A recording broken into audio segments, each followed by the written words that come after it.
What's up, you lovely lurkers? I'm Scott, he's Willy, and welcome to the show. Today, we're going to talk about amending America's sport and can a gun save the DCU? If you like our voices, you can find our faces on TikTok, YouTube, and Instagram, or ask my girlfriend who's playing in the Super Bowl. Let's lurk.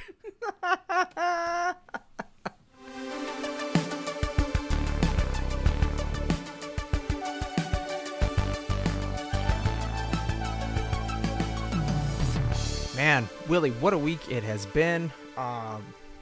You, right now, as far as I know, are living it up, La Vida Loca style. I'm on a beach somewhere. Yeah, some beach, somewhere.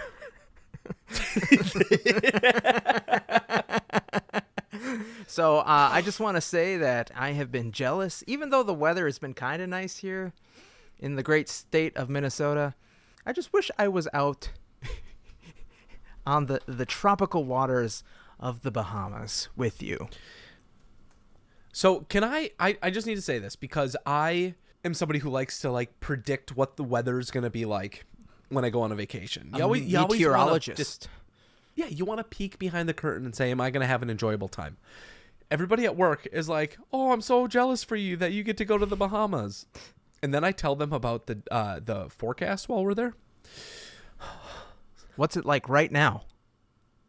Coming live from the Bahamas, yes. What's it like right now? Since you're there right now.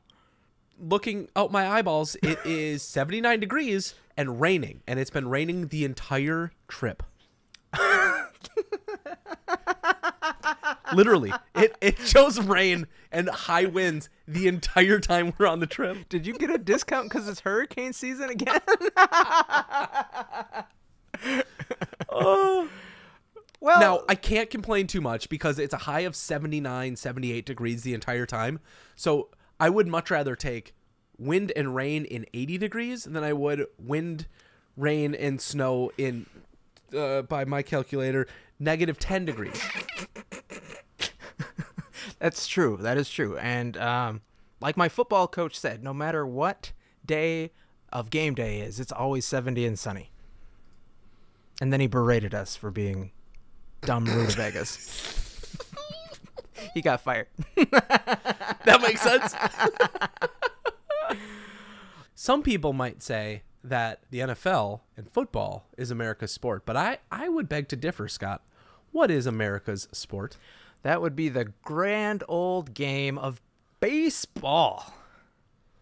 Mm-hmm. Speaking of balls. Speaking of balls.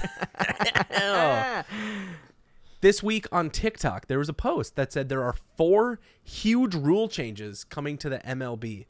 I'm assuming, since baseball is your favorite sport, that you saw these rules before this TikTok. Yeah.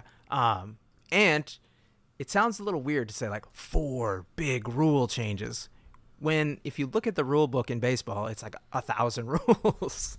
And the game's been around forever, since Civil War times. So 4 rules actually is significant for a sport that is predicated its history on we want to keep things the same as much as possible. We don't want to kowtow to all these trendy things. And they've arguably suffered for it.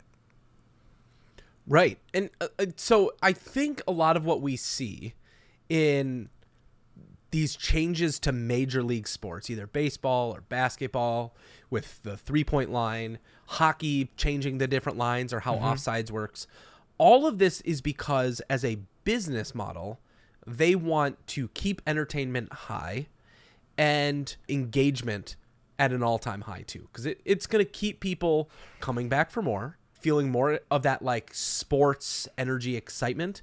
And baseball, I think the biggest criticism of baseball is that it's too slow. Yes. The number one thing is that you can't keep people engaged for 9 innings watching what arguably is soccer's biggest thing, which is scoring or action. Yeah. For baseball, too, engagement is butts in seats. It's not, let's watch it on TV. It's not, let's watch it on an app. We need to have people buying tickets and going into the stadium, or at least buying tickets like they were gonna show up. Exactly. And I think if you're sitting down, you're opening your streaming app of choice or throwing on the old tubes and you're watching a game, they want to know that you're going to stick around for those advertisements, right? Yes. Oh, we can talk about that because there's actually a fifth rule change that I'm going to tack on at the end. Well, let's get into the list here. The first one is that there is now a pitch clock, and they took this after which sport? Was this after? Technically basketball, there's a shot clock, but there was minor leagues. They did it in the minor leagues. Oh, yep. They did it in the minor leagues, and they saw that it actually lowered the time of the game by like 38 minutes, which is 25 minutes. Incredible. That's crazy. Do you know what a typical game is? No. Long? When we were growing up and going to games at the Metrodome, the average baseball game was 3 hours, and it has ballooned to like 3.5. That's a long time. Yeah. What do you do for 3 hours straight these days besides binge Marvel TV shows? Sometimes, Scott, it gets a little harder and harder. You are like 30 seconds. Don't even lie.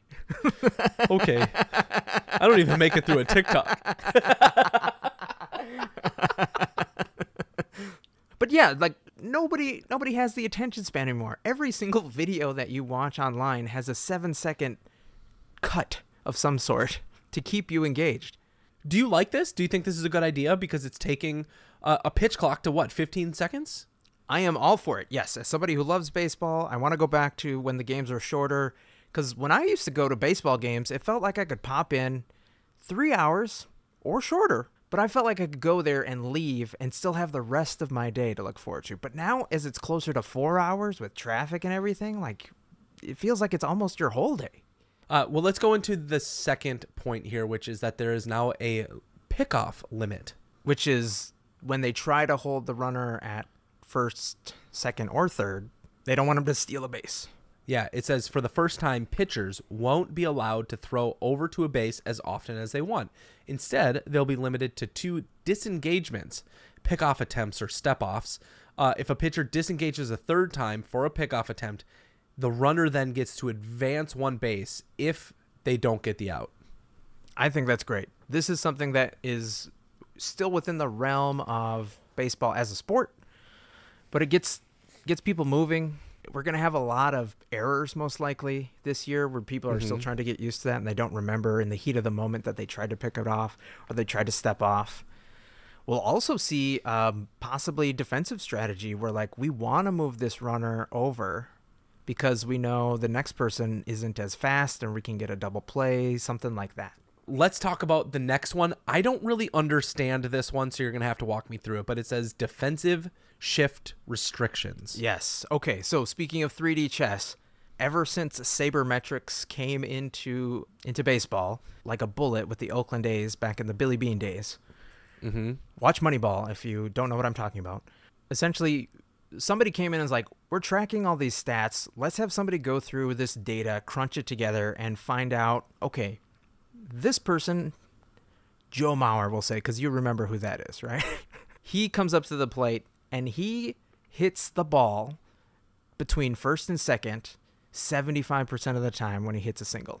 So they came up with something called the shift, where we're going to take the shortstop, move him to second base, like almost standing on second base, and we're going to have the second baseman in between, and we're going to have the first baseman just off first base. So they'll have 3 people. Sometimes they'll bring in the outfielders too because they know they're likely not to pop up the ball because of who's pitching. But basically, they know the person's going to hit it that way, so let's get more players on that side of the field in an attempt to stop the ball and get him out. And so baseball is saying no more. You have to have 2 players on each side of second base, which is the middle base for people who don't know baseball, and figure out how if you want to bring in an outfielder, that's great, but you then risk them just popping it up and getting a hit anyway. So it's all about that chess move. What are they going to do now? They wanted to prevent more runners from getting on base. This seems like it's a rule that puts more people on bases. And I think that's what they want to see, right? Yeah. They want players to be able to hit the ball and get on base. And get runs. It's almost like they're nerfing defensive stats. Do you know what I mean? Like Right. they said, hey, for this many decades, your defense stat in this game has just been a little too high. So we're going to nerf that a little bit and bring down your shield a little bit. We want you to be able to get more hits. That's right. They want the offensive team to bat around. They want people like action. The number one complaint about soccer is that nobody scores goals, right? Just passing all game long. Well, baseball runs have gone down. Boys and girls. Some do. But baseball players, yeah, they want to see more home runs, and we can talk about juiced balls. I've got a lot of coworkers who don't have juice balls anymore. Oh, So throw that out there. You know who you are. we'll save that for another episode. Speaking of bigger balls, we've also got bigger bases. Is this that significant of a change? I'm guessing the stolen base has gone down. The catchers have gotten really good at just being in a position to throw people out. The pitchers had literally all day, and they could throw 15 different pickoff attempts to keep somebody kind of like in PTSD from stealing a base. So Sure. now, since stolen bases could potentially go up with the lack of pitch outs or step offs, why not make the bases a little bit bigger? It's going to, number one, make more stolen bases. Number two, it'll be a little bit less dangerous for the runner because there's going to be more base to kind of grab and not get stepped on by the person who's trying to tag them out. Lots of things could happen. I think this is a good idea. It says that the bases are going from 15 inches to 18 inches. So arguably that 90 feet between bases is no more. They're shortening the distance by 4.5 inches. 4 inches? No, other way. Go the other way. Oh, Go sorry. the other way. 4 inches? 4 inches? It's like nothing at all. Now, the fifth rule change I wanted to bring up here right at the end is a year or so ago, Major League Baseball had one major advertiser on the jersey or uniform, and that was the team's name. Oh, okay. So you saw a New York Yankees jersey, pinstripes, New York Yankees logo. You have a Twins jersey, Twins right across the chest. There was a maker's mark on the arm, and it was a little M, and that's Majestic. Majestic was the Major League outfitter of Major League Baseball. They got replaced by Nike several years ago, and so the swoosh started showing up on the front of the jersey. Oh. And for a lot of purists like myself, I was like, this is kind of ugly. I don't like this. But baseball was like, they're giving us money. Yeah. And because we've had less butts in the seats, because the game is so long and boring, they've decided to let baseball teams come up with advertising sponsors. So this year, you're going to notice a giant patch on the right arm of every single team that can come up with a sponsorship partner. And it looks hideous. How is somebody not going to come up with a branding sponsor? These are professional businesses. Right. But until this year, the year of our Lord 2023, Gregorian calendar, we have not had any sort of sponsorship or ads outside of things that were on the backstop, things that were in the outfield, things that are all around the concourse and on the Jumbotron. It just seems invasive and pervasive, if you ask me. Okay, just do a quick Google for San Diego Padres Motorola sponsor. All right. Okay. I hate this. That's the biggest effing logo. What? It's huge. Hold on. Do you remember? And this is like right on brand because Scott linked me to an article where the San Diego Padres will team up with Motorola for the first MLB jersey patch deal. Apparently a $10 million per year deal. Do you remember when you would go get your stupid flip phones or those quote unquote early day smartphones? Yeah. And the back of it was just logo. Yeah. Just covered. And you don't see that in any modern smartphone. This reminds me of that. This is okay, you're a commodity now. I'm putting my logo on this thing and you can't stop me. Yeah, we're going to start calling them the Motorola Padres or the, MetLife Red Sox. It, I feel, degrades the attachment to the city. What is what is the brand then? We have to choose if we're going to embrace this and it's going to go all in. What brand does Minnesota put on their jersey? Why don't we take something that is going to be revolutionary for this, because nobody else is going to do it. I guarantee you no other team in Major League Baseball will do this. But what if the Minnesota Wild were their jersey sponsor? Amazing. We just rotate through. Yes. And so every single Minnesota team says, fuck you Yes. to all that money. Yes. Because there's league shared money. So why not just keep it all in-house? The Timberwolves are brought to you by the Twins. The Twins are brought to you by the Wild. The Wild are brought to you by the Vikings. I think it could be amazing. I think it could be incredible. Throw the links in there. The Lynx, United. Who else do we got? The Vixen, like Aurora. Let's just rotate. I think that's incredible. I should be working for one of you teams because this is free. This is free. So, I mean, we've got our email in the show notes. Just let us know. Now, Scott, here's the deal. You and I have talked ad nauseum about superhero ad nauseum. It's ad nauseum. Plus. I might be a spy, man. But we've talked a lot about superhero movies.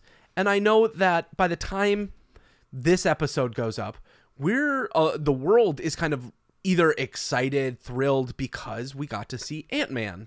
And this could be setting the stage for Marvel's next phase, because this is supposed to end phase 4, right? I thought this was the beginning of phase 5. Either one. It's that transition period. This is supposed to be the big tentpole moment in the MCU.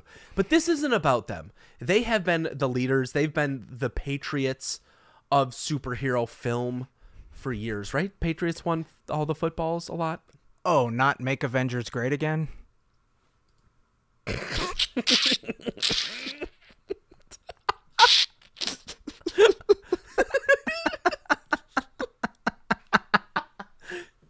Yeah. Well, James Gunn was I don't know how to transition that, so we're just gonna we're gonna pass the baton. We're gonna look over here, everybody, divert your eyes. Forget what Scott just said. Oh my God, we're so on it. I should take an edible. You should. What I wanted to talk about is the announcements by James Gunn for the DC Extended Universe. Okay. Now, James Gunn, director of the Guardians of the Galaxy films, Amazing. inevitably gets fired from the third one. Canceled. In the early stages. Canceled because of something that he said. Cancel culture isn't real, people, I guess. But then there's backlash. Everybody says, no, we don't want to do this film unless we bring him back. So he comes back. But he's already broken. He's already broken the relationship. It's gone. So he decides, screw this. And then Warner Brothers says, hey, buddy, come here. We'll give you the world. We'll give you everything. We're going to back up this truck full of money if you become our Kevin. Kevin Daddy. And he says, okay. Because why wouldn't you? Now, he looks like the ghost in the Matrix Revolutions. But nonetheless, he has a plan. James Gunn has had more stress than Obama. Like, I mean, every hair on him from tip to tip is probably white at this point. The quick overview that I read at the time, because I didn't have a chance to watch the video live, but it was basically James Gunn says, we're rebooting this. And we want you to know that we're going to try and stay true to the things that you love. So the bigs, Batman, Superman, and Wonder Woman, are going to be what we focus on and give the most money to, essentially. We want to do those right. We want to make them the things that everybody are talking about. So we can, in turn, introduce you to the smaller things like The Authority, like, which, I don't know, like Suicide Squad. You know, nobody who really knew who Suicide Squad was. It's a weird thing to start with, but it's one of those smaller things that they should have brought in after, and they kind of did in the other one. It just wasn't great.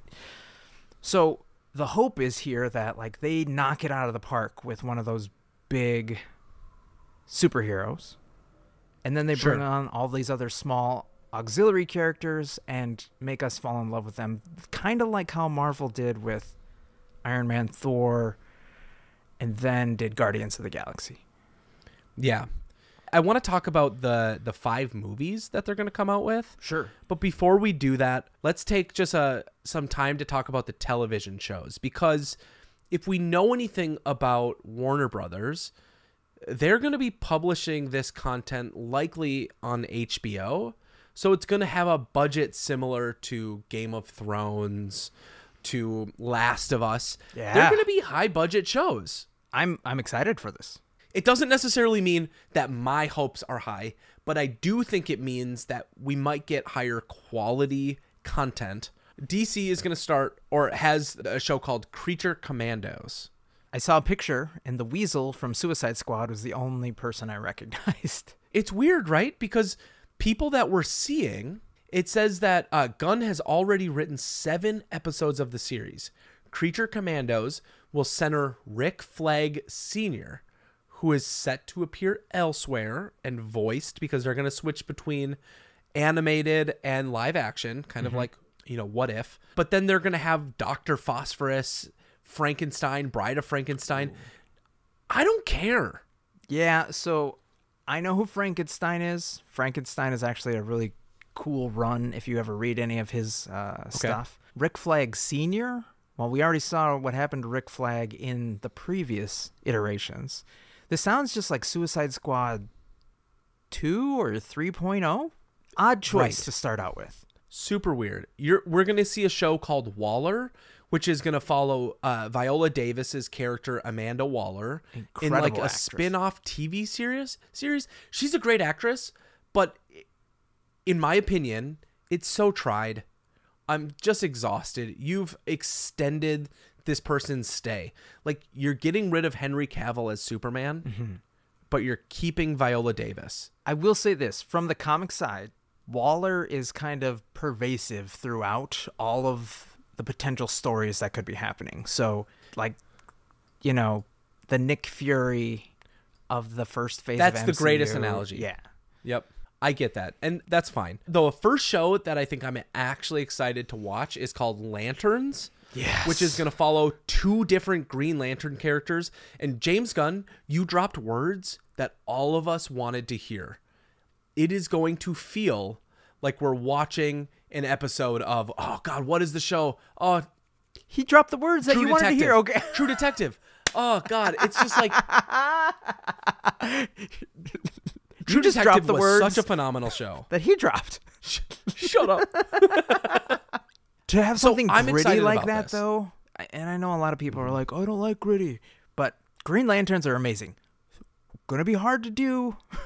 They have superpowers based on rings, a lot of CG involved, but to do it detective style, that sounds chef's kiss.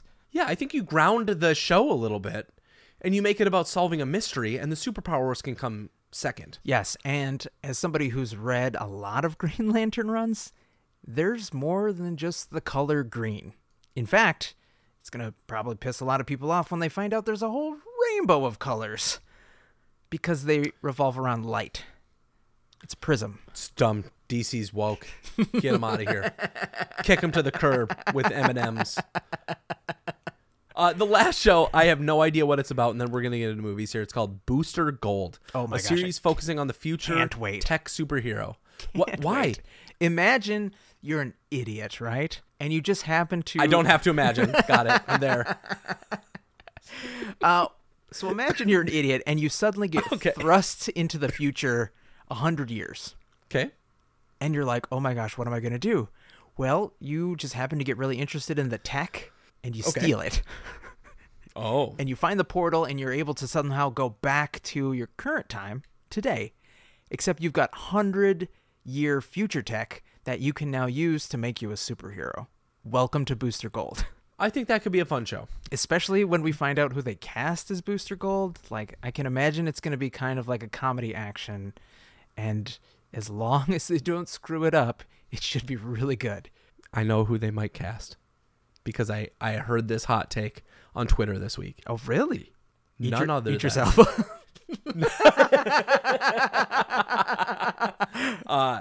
ending his run in the MCU and following his buddy James Gunn, Chris Pratt. Everybody would hate that. Literally everybody. They would hate it so much. They would hate it so much.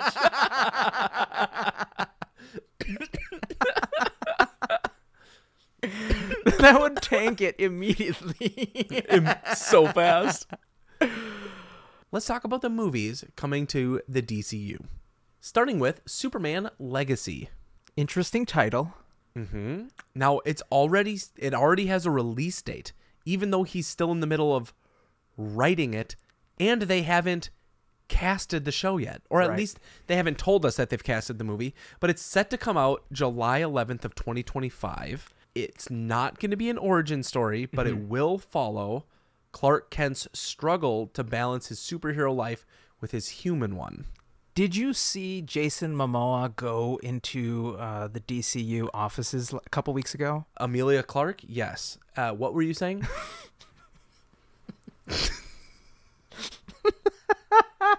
I understood what you did there. I understood that reference. Well, Idris Elba? Oh, sorry. Not Idris Elba.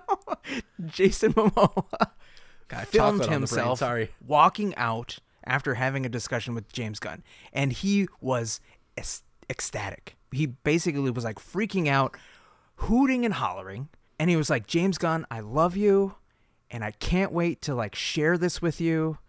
And then the movie or the video cut. He has wanted to play Lobo, which is an awesome villain, anti-hero of Superman's.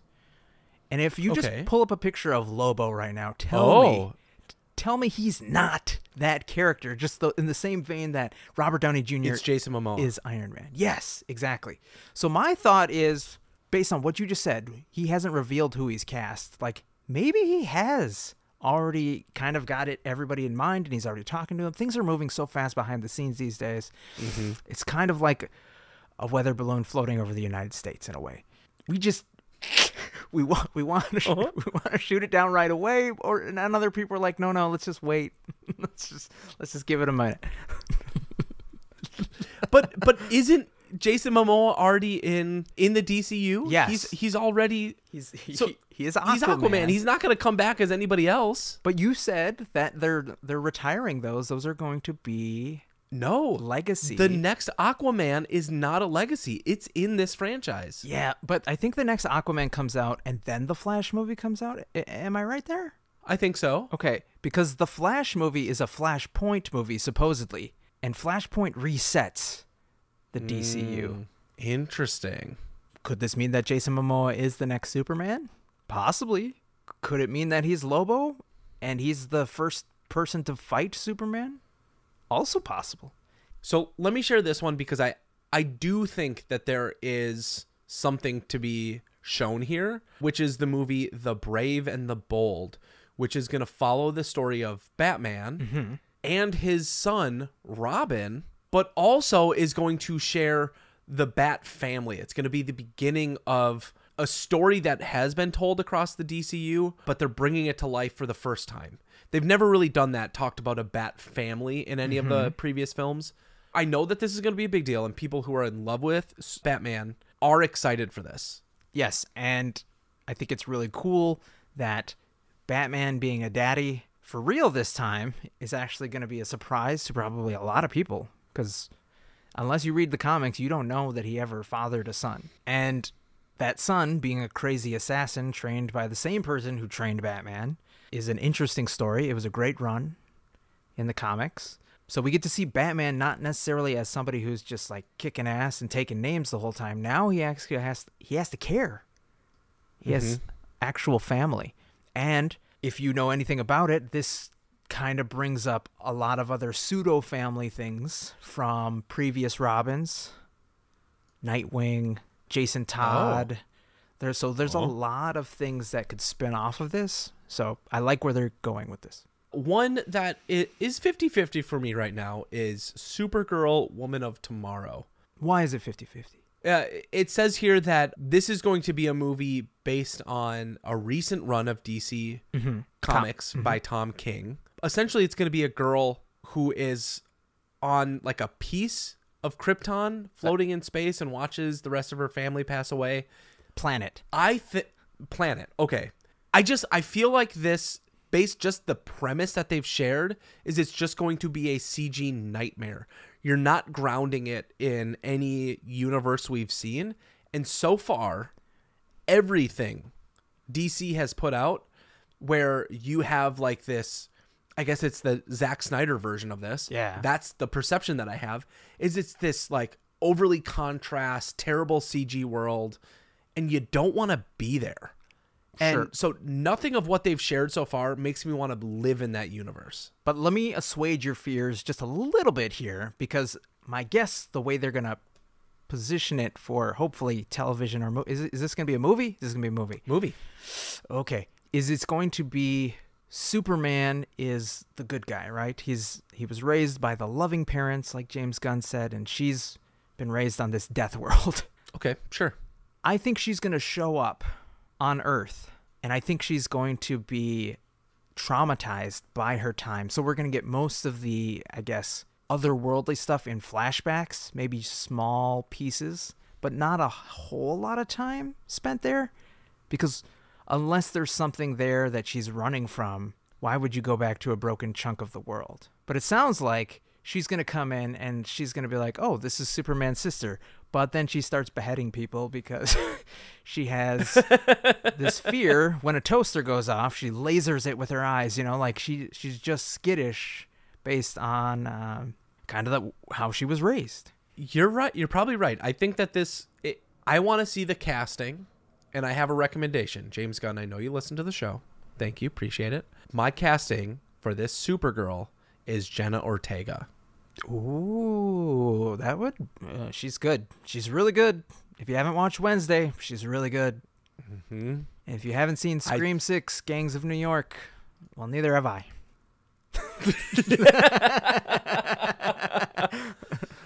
All right, and lastly, and we're not talking about my butthole here, Swamp Thing. I like the way he introduces this as a horror movie. Mm-hmm. Because, I mean, the Swamp Thing, when you learn about it, is a terrifying monster. And I think that's what he's calling this first phase, Gods and Monsters. Yep. So if you think about it, who's actually a god in the DCU? You've got Wonder Woman, Superman, Supergirl, probably the Lanterns. Right. Which makes everybody else potentially a monster. Waller. Interesting. Commandos. Batman. Booster Gold. Yeah. Well, he could have godlike powers with his tech, but we'll see. But that's tech powers, just like Batman. Batman isn't a god. That's true. That's true. We'll see how it plays out. And speaking of playing us out, thank you so much for listening to us today. Find more of us on our socials, and we'll see you next week.